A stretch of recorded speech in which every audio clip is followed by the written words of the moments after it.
Hello, in this video, we're going to talk about this guy, okay? His name is Pascal and he created what's known to be Pascal's law, right? This is actually the last topic in chapter 2. So next week, we will proceed with chapter 3, okay? So what does Pascal law state? It states that pressure applied to a confined fluid increases the pressure throughout by the same amount.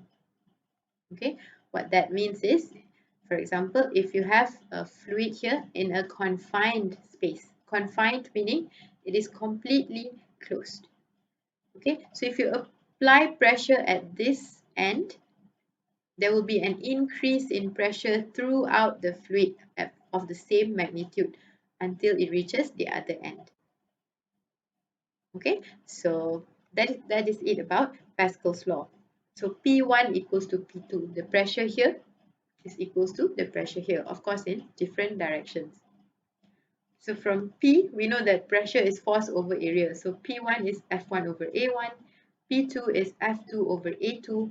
You can rearrange this and get this instead. Okay, F2 over F1, the ratio of the forces equals to the ratio of the area.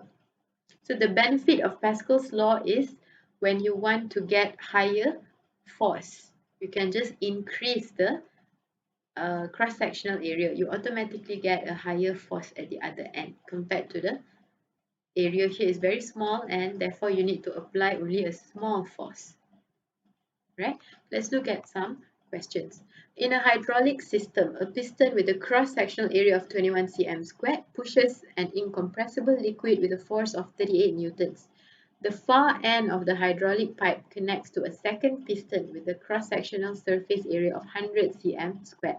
What is the force on the second piston? Okay, so the information that we have here is area 1, and then we have the force 1, then we have area 2. So very straightforward. Pause the video if you have to. Rearrange the equation accordingly, plug in the values, and you can easily get F2.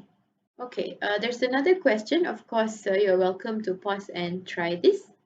The solution is provided. All this is also in the lecture. Okay, if you've reached this part of the video, this is the last slide.